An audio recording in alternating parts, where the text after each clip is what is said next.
प्रकृताम्बा तनया देवा पूर्वा सन्ध्या प्रवर्तते उत्तिष्ठ वीर ब्रह्मेन्द्र कर्तव्यं दैवमाह्निकम् प्रकृताम्बा तनया देवा पूर्वा सन्ध्या प्रवर्तते उत्तिष्ठ वीर ब्रह्मेन्द्र कर्तव्यं दैवमाह्निकम् उत्तिष्ठोत्तिष्ठ विश्वब्रह्मन् उत्तिष्ठ योगीश्वरा उत्तिष्ठ समाधिस्थिता त्रैलोक्यं पावनं कुरु उत्तिष्ठोत्तिष्ठ विश्वब्रह्मन् उत्तिष्ठ योगीश्वरा उत्तिष्ठ समाधिस्थिता त्रैलोक्यं पावनं कुरु मातः प्रपूजित चरणयुगले लोकैकपावनि हे मधुरहृदये मातृस्वरूपिणे गोविन्दमाम्बिके श्रीवीरब्रह्मेन्द्रदयिते तव सुप्रभातम् मातः प्रपूजित चरणयुगले लोकैकपावनि हे मधुरहृदये मातृस्वरूपिणे गोविन्दमाम्बिके श्रीवीरब्रह्मेन्द्रदयिते तव सुप्रभातम् तव सुप्रभातमत्यन्तसाधुशीले निरन्तरपतिसेवाव्रतविधायिने साक्षात् परब्रह्मस्वरूपिणे हे मातृमूर्ते श्रीवीरब्रह्मेन्द्रदयिते तव सुप्रभातम् विश्वब्राह्मणवंशोद्भव हे विश्वरूपा विदितभूतभविष्यद्वर्तमानकालाः कालज्ञानस्वरूपा हे विष्णुतेजा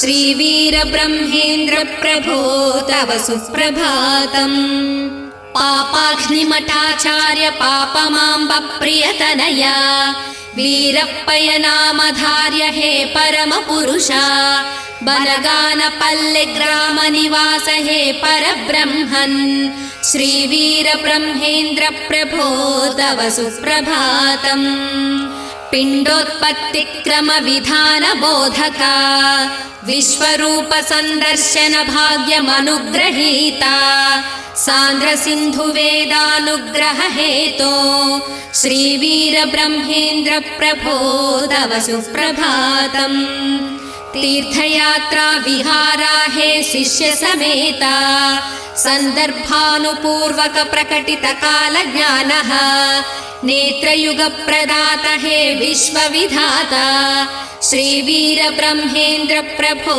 तव सुप्रभातम् तव समाधि समीपे वसन्ति भक्तगणाः अत्यन्त भक्त्यानुकूलाः तव शिष्यकोटि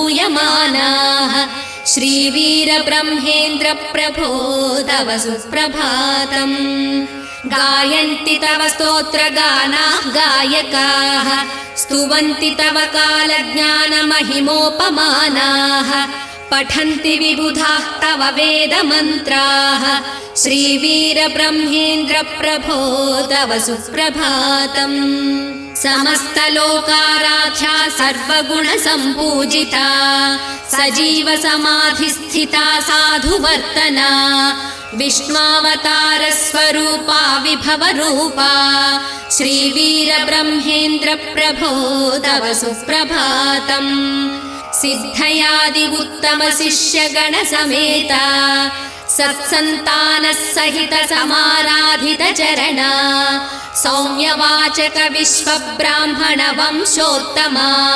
श्रीवीरब्रह्मेन्द्र प्रभो तव सुप्रभातम् कंदिमल्लय्यपल्लिग्राम निवास महाविशेषा भक्तानुकूल महित महासत्वगुण स्वभावा कालज्ञान रचना दुरंधर हे धर्मस्वरूपा श्रीवीरब्रह्मेन्द्र प्रभो तव सुप्रभातम् अशेष जन पूजित तालपत्र ग्रन्थाः सर्वजनामोदित निज काल ज्ञान तरंगाः भवकरप्रसादिताः भविष्यद्विशेषाः श्रीवीरब्रह्मेन्द्रप्रभो तव सुप्रभातम् सम्भ्रमाश्चर्यास्तव भव्यप्रकटनाः अक्षरसत्यास्तव ग्रन्थविषयाः सम्भवत्यनुनित्यमिह लोकेस्तव सूचनाः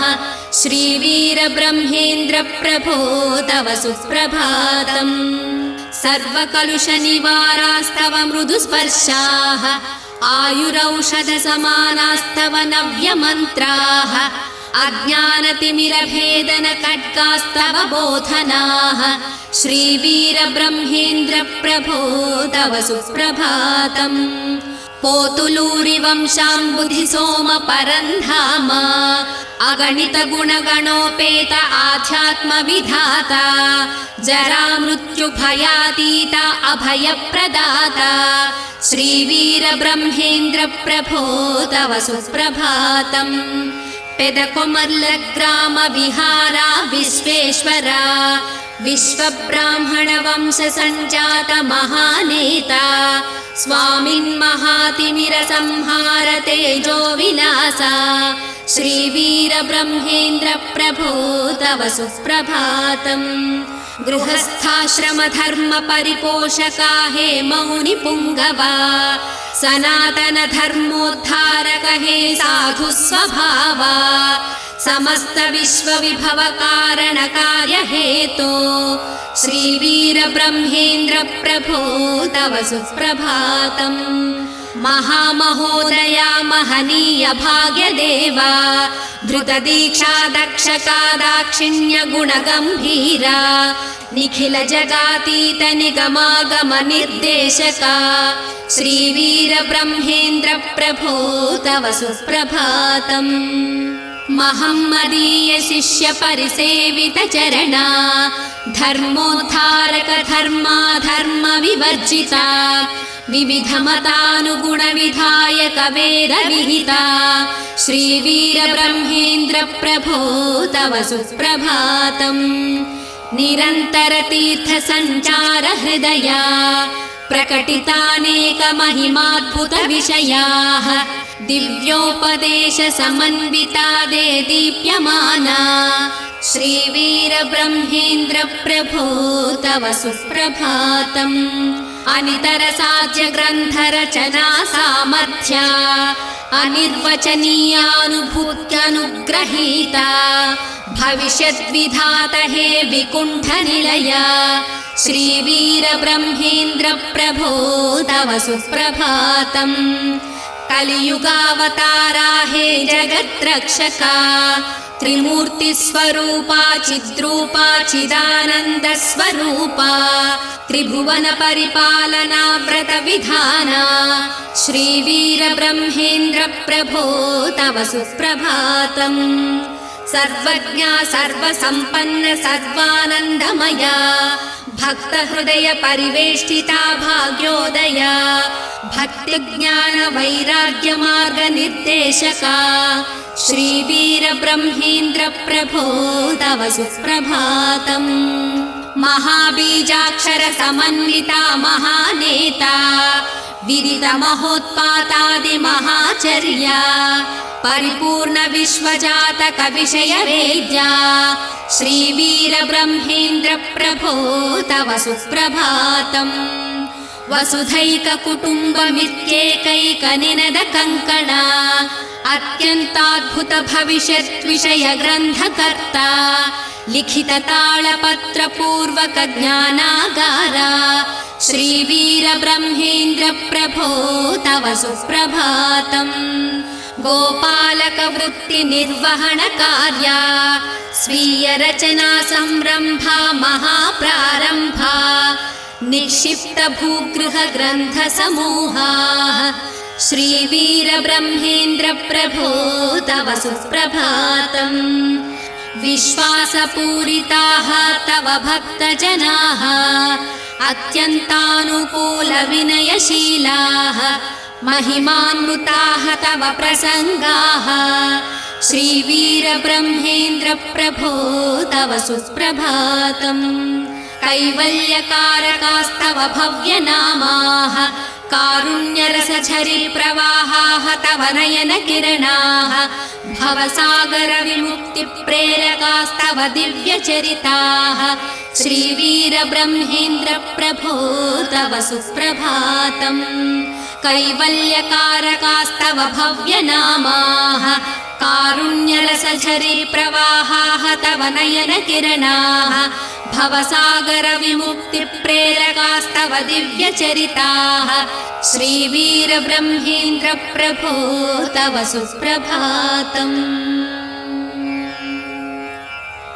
ओङ्कारगृहान्तरगमनपदं विश्वालयनिलयमयं हृदयम् ब्रह्माण्डपरं भवभव्यव्रतं वन्दे श्रीवीरब्रह्मेन्द्रपदम् ओङ्कारगृहान्तरगमनपदं विश्वालयनिलयमयं हृदयम् ब्रह्माण्डपरं भवभव्यव्रतं वन्दे श्रीवीरब्रह्मेन्द्रपदम् सुशान्तिमयं सज्ज्योतिसमं समताममतामयनव्यजगम् सकलार्तिहरं सन्मार्गकरं वन्दे श्रीवीरब्रह्मेन्द्रपदम् सुशान्तिमयं सज्ज्योतिसमं समताममतामयनव्यजगम् सकलार्तिहरं सन्मार्गकरं वन्दे श्रीवीरब्रह्मेन्द्रपदम् कल्याणकरं कमनीयकरं करुणाकरकामितफलसायम्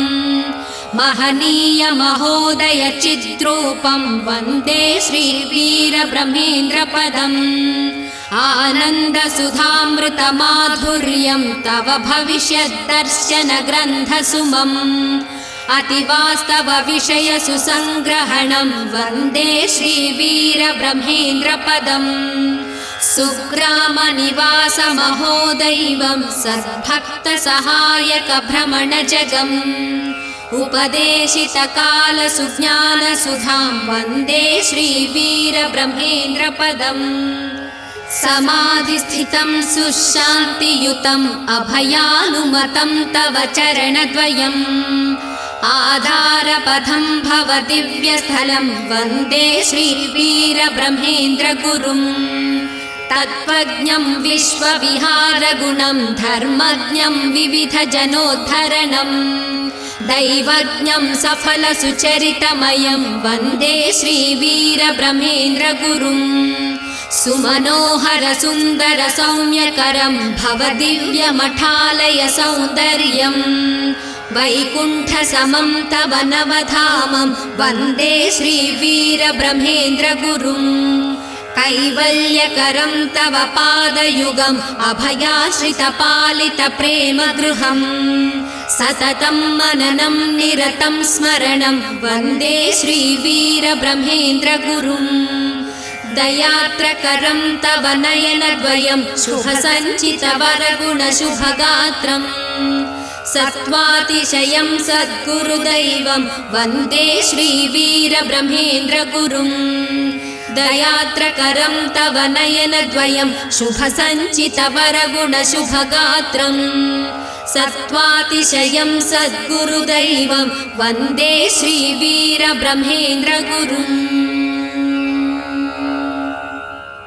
विराट्रूपं विश्वावतारं विबुधवन्दितम् विश्वब्राह्मणकुलालङ्कारं परमात्मरूपम् कन्दिमल्लयपल्लिग्रामनिवासिनं माननीयम् वन्दे श्रीपोतुलूरिवंशार्णवसुधासोमम् महनीयमहाविभवावतारा माता गोविन्दमाम्बहृदयविहारा सर्वशिष्यपरिवेष्टितहे चिद्विलासा श्रीवीरब्रह्मेन्द्रचरणौ शरणं प्रपद्ये योगध्यानविभूषितमौलिवर्या सुज्ञानसारसुरसेवितपादयुग्मा प्रणवाम्बुधिशयन प्रमोदनयना श्रीवीरब्रह्मेन्द्रचरणौ शरणं प्रपद्ये प्रबोधितकालज्ञानसुवाचकाः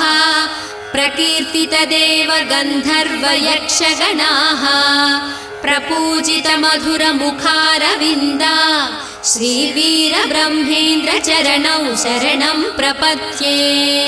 समाधिस्थिता समतुल्यः प्रेमानुभावा कैवल्यकारका हे ब्रह्माण्डनायका। नित्यानुष्ठानादिककार्यविशेषा श्रीवीरब्रह्मेन्द्रचरणौ शरणं प्रपद्ये। समस्तलोकप्रसारितदिव्यकिरणाः निरन्तरध्यानाङ्कितयोगदीक्षाः सर्वगुणातीतचतुर्वेदप्रदाता श्रीवीरब्रह्मेन्द्रचरणौ शरणं प्रपद्ये।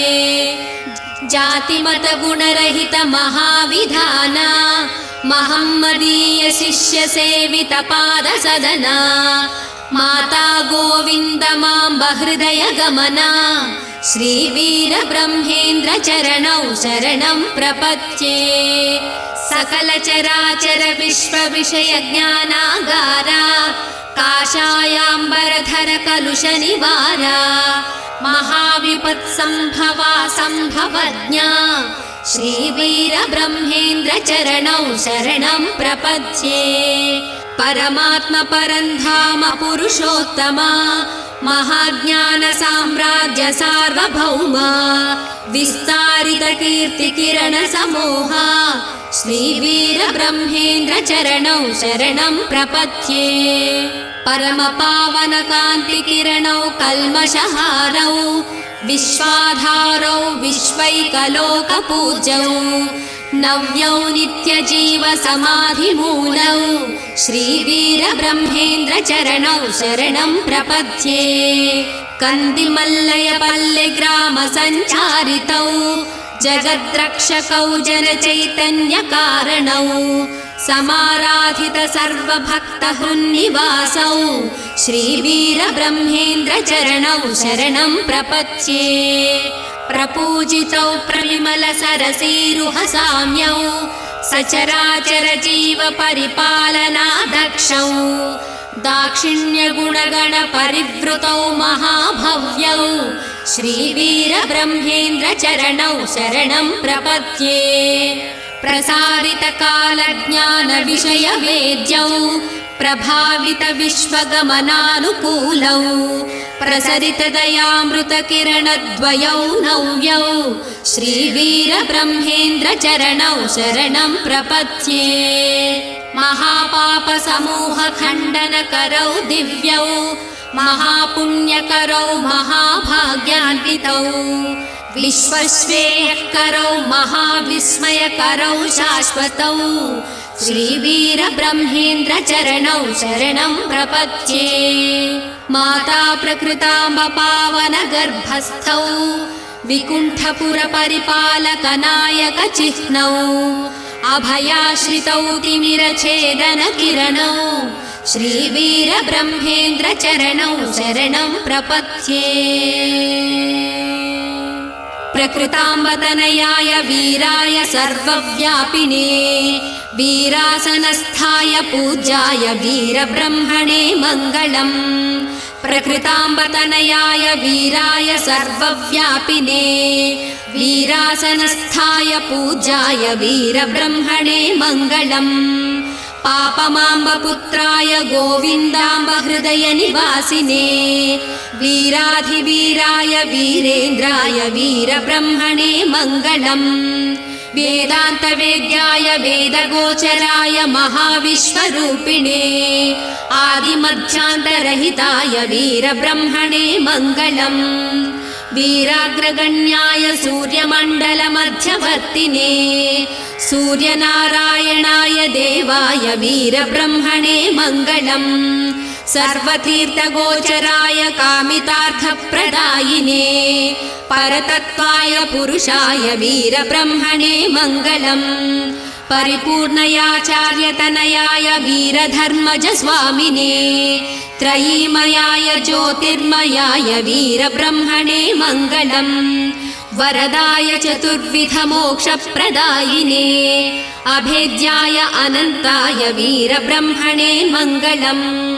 आश्रितपारिजाताय वीरगुरुब्रह्मणे त्रिमूर्तिस्वरूपाय वीरब्रह्मणे मङ्गलम् कन्दिमल्लयपल्लिनिवासाय सर्वान्तर्यामिने उत्पत्तिस्थितिलय हेतुर्भूताय वीरब्रह्मणे मङ्गलम् पूज्याय बनगानपल्लिवासाय महासम्पत्कारिणे वीरभोजतनयाय वीरब्रह्मणे मङ्गलम् सान्द्रसिन्धुवेदाय नित्यानन्दविधायिने कालज्ञानविदिताय वीरब्रह्मणे मङ्गलम् धर्मस्वरूपाय देवाय सत्यानन्दस्वरूपिणे कलिकल्मषनाशाय श्रीवीरब्रह्मणे मङ्गलम् धर्मस्वरूपाय देवाय सत्यानन्दस्वरूपिणे कलिकल्मषनाशाय श्रीवीरब्रह्मणे